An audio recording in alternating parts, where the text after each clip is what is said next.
მკვლელი პროკურორი, ქურდი პრემიერი და მოღალატე უსაფრთხოების სამსახურის უფროსი. ეტია ქართული ოცნების მმართველობის 13 წლის თავზე გებულობთ, როგორ ააწყო ივანიშვილმა კრიმინალური ლოგიკით ხელისუფლება. ანუ თვითონ როგორი მენტალობაც აქვს, ისე დააკომპლექტა.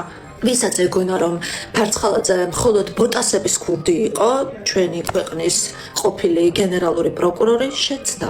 დღეს უკვე ოფიციალურად ვიცი, რომ საქართველოს გენერალურ პროკურატურას მართავდა მკვლელი ადამიანის მკვლელობის ორგანიზატორი. და ეს ინფორმაცია საზოგადოებას არა ოპოზიციამ ან კრიტიკულმა მედიამ გააცნო.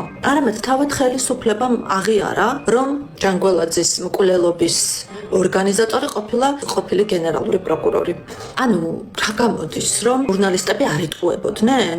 როცა ღარიბაშვილს კორუმპირებულს უწოდებდნენ, ლილუაშვილს როდესაც უწოდებდნენ სამშობლოს მოღალატეს და ფარცხალაძეს რო კრიმინალს უწოდებდნენ, გახსოვთ ხო ფარცხალაძეს გამო რა დღეში იყვნენ უმრავლესობის დეპუტატები, ღარიბაშვილზე რო რეპორტაჟებს ვაკეთებდნენ, იმედი რა დღეში იყო. ანუ გამოდის, რომ იმედი იტყუებოდა და ჩვენ სიმართლეს ვამბობდით. გამოდის, რომ ეგრეთ წოდებული ქოცი ექსპერტები ცრუობდნენ, ჩვენ სიმართლეს ვამბობდით. ანუ გამოდის, რომ რასაც ჩვენ ვამბობდით, ის ყოფილა მართალი. იმედი რო აკეთებდა რეპორტაჟებს, რომ თითქოს ის დასკვნები, რომელსაც არასამთავრობო ორგანიზაციის წევრები აქვეყნებდნენ კორუფციულ სქემებზე, გარიგებებზე, ამ დასკვნების გამო დეზინფორმატორებს ეძახდნენ არასამთავრობო ორგანიზაციის წარმომადგენლებს.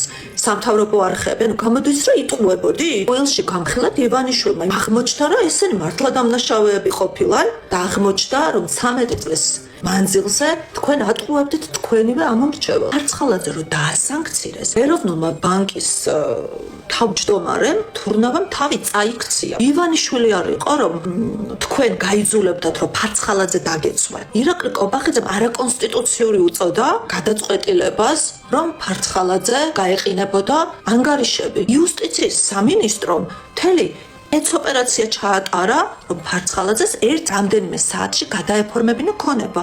მათ შორის ეკლესია. შეგახსენებთ, რომ ოთარ ფარცხალაძე ძალიან რელიგიური კაცია.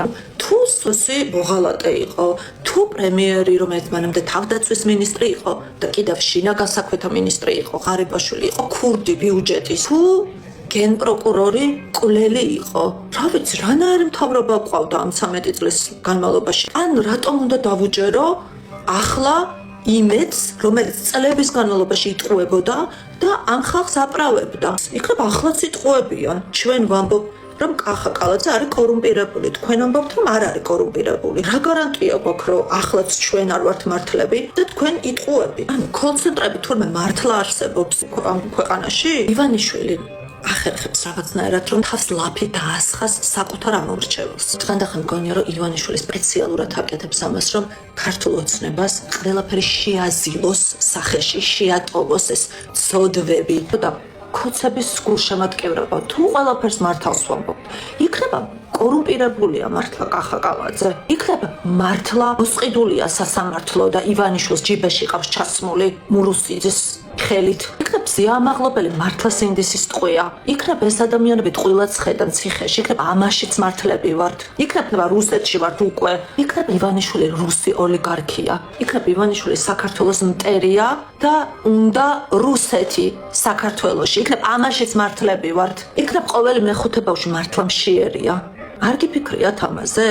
იქნებ ყოველი მეორე ჩინოვნიკი მართლა კორუმპირებულია? დეპუტატები კორუმპირებულები არიან იქნებ მართლა? იქნებ ის ხალხი, ვინც ქუჩაში მართლა ჩვენი ქვეყნის თავისუფლებისთვის იბრძვის და იქნებ ციხეები გამოავსა ზუსტადად პოლიტპატიმრებით და სინდისის ტყვეებით ივანიშვილმა. და დაფიქრებ ამაშიც მართლები ვართ და იქნებ ისინი გატყუებენ, როგორც ყველაფერს გატყუებდნენ აქამდე.